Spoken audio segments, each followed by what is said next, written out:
मध्य प्रदेश के मुख्यमंत्री मोहन यादव चंदला जिले में एक सभा को संबोधित करने के लिए पहुंचे। छतरपुर जिले के चंदला के बड़े फील्ड मैदान में आयोजित हुई इस सभा के दौरान उन्होंने लोकसभा चुनाव के पहले कार्यकर्ताओं में जोश भरा। गौरतलब है कि चंदला बीडी शर्मा के लोकसभा क्षेत्र में आता है और उनके प्रचार प्रसार के काम में मुख्यमंत्री ने भी पूरी ताकत झोंक दी है। उनके साथ प्रदेश अध्यक्ष विष्णुदत्त शर्मा भी मौजूद थे। चंदला में आयोजित हुई इस सभा के दौरान मुख्यमंत्री और बीडी शर्मा ने कहा कि आज पूरा देश मोदी के नेतृत्व में विकास के रास्ते पर आगे बढ़ रहा है। हमें इस लोकसभा चुनाव में खजुराहो लोकसभा क्षेत्र को सबसे बड़ी जीत के तौर पर मोदी को उपहार देना है। उन्होंने कहा कि चंदला विधानसभा के 255 बूथों में सबसे बड़ी जीत होनी चाहिए, इसलिए कार्यकर्ताओं को पूरी ताकत से मेहनत करनी होगी। इस मौके पर मोहन यादव ने क्षेत्रीय विधायक और राज्य मंत्री दिलीप अहिरवार को अपना छोटा भाई बताया। उन्होंने कहा कि दिलीप अहिरवार के साथ इस क्षेत्र का विकास भी तेजी से होगा। कार्यक्रम के दौरान अयोध्या में बनने वाले राम मंदिर का जिक्र भी किया गया और कांग्रेस पर निशाना भी साधा गया। चंदला को नगर परिषद से नगर पालिका बनाने की घोषणा भी की गई।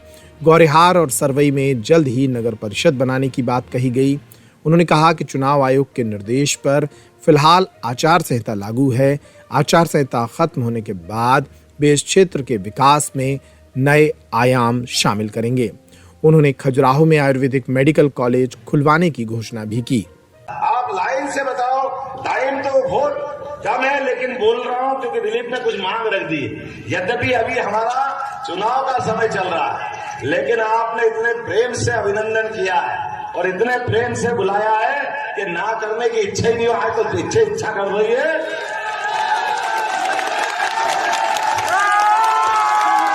बस इतना ही कहना है, आज तो ऐसी इच्छा है कि जो आप मांगो वो सब दे दूं, कुछ नहीं बचेगा आपके क्षेत्र के अंदर। लेकिन थोड़ी सी बात है चुनाव आयोग की, क्योंकि घोषणा करूंगा तो चुनाव आयोग आड़े आता है। लेकिन अभी घोषणा कर रहा हूं ये कि चुनाव आयोग की घोषणा के आचार संहिता के तुरंत बाद आपके चंदला की नगर परिषद से नगर पालिका बनाई जाएगी और गोरीहार और सरवई, क्या है सरवई, आप अगली बार कराना, एक ही बार क्यों करा रहे? चलो दिलीप करा प्रेम से, तो उनको भी बनाने की घोषणा करते हैं। हमारे चुनाव आयोग के निर्देश के बाद आचार संहिता हटेगी, परीक्षण करा लेंगे और उनको भी नगर परिषद बनाएंगे।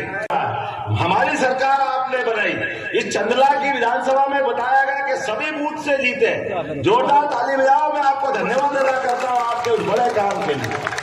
लेकिन आपने जो निर्णय किया है, आपको निराश नहीं करूंगा। अभी यहीं से आपके सामने 2-3 बातें बताना चाहूंगा। इसी क्षेत्र के अंदर केन बेतवा का तो उद्घाटन होगा ही। एक नया मेडिकल कॉलेज आपको मिलने वाला है, जिसको हम अपने आयुर्वेदिक मेडिकल कॉलेज के माध्यम से जानेंगे। ये बड़ी सौगात आपके क्षेत्र को मिलने वाली। जोरदार ताली बजाओ आपके सांसद जी के लिए। जब ये योजना बन रही थी, हम कहने वाले थे, सांसद जी मेरे पास थे, आपने कहा सब्जूर दे दो, तो खजुराहो तो नंबर 1 पे खड़ा है। तो हमने कहा खजुराहो ने अपनी बात रख दी, इतने प्रचंड बहुमत से आपको जिताया, तो जो आप मांगोगे वो हम सब कुछ देने वाले हैं। और सच मानो तो खजुराहो वो पूरा क्षेत्र जो कला, संस्कृति, सभ्यता, अपने आचरण, विचार, वीरता, बहादुरी, कौन सा गुण कम है इस क्षेत्र के अंदर? हमारे अपने सर्वगुण संपन्न क्षेत्रों में केवल एक ही चीज की कमी थी। वो कमी थी कि सरकार की निगाह ठीक से नहीं पड़ी थी। मुझे इस बात की प्रसन्नता है। और अभी तो ये इंटरवल है, अभी तो पूरी पिक्चर बाकी है। अभी तो ये सरकार मोदी जी की बनाना है और मोदी जी के नेतृत्व में डबल इंजन की सरकार चलेगी। 5 साल बाद पूरा क्षेत्र ऐसा बदलेगा कि लगेगा ही नहीं कि हमारा वही क्षेत्र है।